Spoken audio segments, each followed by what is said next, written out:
Assalamualaikum warahmatullahi wabarakatuh. Ibu bapak guru, perkenankan saya Supriyati Tismoyowati dari SD Negeri Panjatan Kecamatan Karanganyar akan menampilkan aksi nyata saya dalam implementasi asesmen diagnostik kurikulum merdeka SD Negeri Panjatan tahun pelajaran 2022-2023.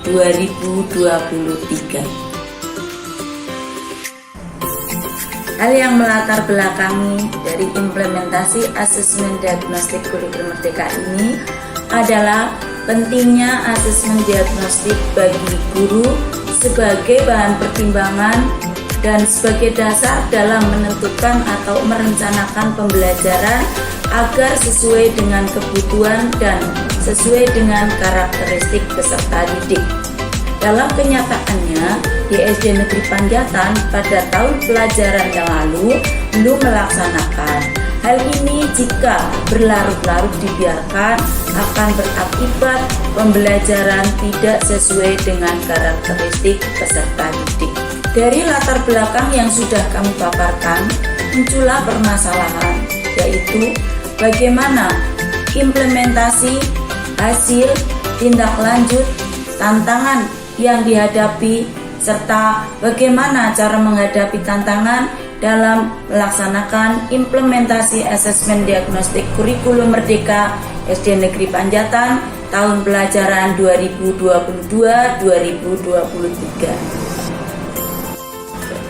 Sedangkan tujuan yang diharapkan adalah untuk mengetahui implementasi, hasil, tindak lanjut, tantangan, dan cara menghadapi tantangan dalam melaksanakan implementasi asesmen diagnostik kurikulum merdeka SD Negeri Panjatan tahun pelajaran 2022-2023. Manfaat yang dapat kita peroleh dari kegiatan ini: manfaat teoretik sebagai sumbangan pemikiran, pengetahuan dalam mengimplementasikan asesmen diagnostik kurikulum merdeka.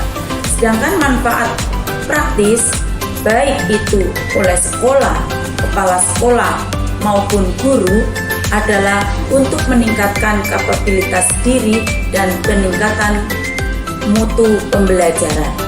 Kajian pustaka yang menjadi referensi aksi nyata saya yang pertama adalah pengertian asesmen diagnostik, jenis-jenis asesmen diagnostik, kemudian keberagaman karakteristik peserta didik, keberagaman kemampuan peserta didik, teknis asesmen diagnostik, serta tahapan asesmen diagnostik. Adapun tahapan asesmen diagnostik, yang pertama kita menganalisis laporan hasil belajar atau rapor peserta didik tahun sebelumnya. Kita bisa berdiskusi dengan guru kelas sebelumnya. Yang kedua, mengidentifikasi kompetensi yang akan diajarkan atau karakteristik peserta didik yang ingin diketahui. Yang ketiga, menyusun instrumen asesmen untuk mengukur kompetensi peserta didik ataupun karakteristik yang ingin diketahui. Instrumen asesmen yang dapat digunakan antara lain bisa menggunakan tertulis atau menggunakan produk keterampilan, observasi, juga wawancara. Bila diperlukan, menggali informasi dari peserta didik dalam aspek latar belakang keluarga, motivasi, minat, sarana prasarana belajar, serta aspek lainnya disesuaikan dengan kebutuhan peserta didik. Yang ketiga, pelaksanaan asesmen dan pengolahan hasil. Dari hasil pengolahan itu kita menemukan hasil diagnosis, yaitu profil peserta didik yang akan kita jadikan data atau informasi dalam merencanakan pembelajaran sesuai dengan tahap capaian dan karakteristik peserta didik. Tantangan yang dihadapi dalam melaksanakan asesmen diagnostik yaitu jawaban peserta didik dengan pertanyaan yang diberikan kadang kurang match dan tidak nyambung. Bahkan ada jawaban yang dikerjakan oleh orang tua.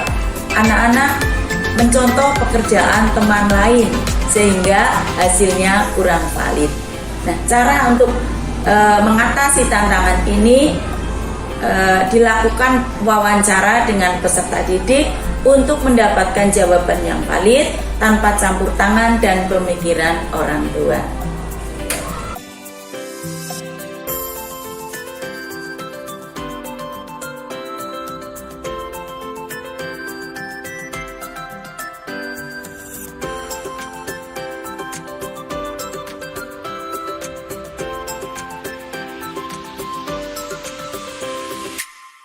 Untuk hasil pelaksanaan implementasi dapat Ibu Bapak Guru lihat pada tayangan berikut ini.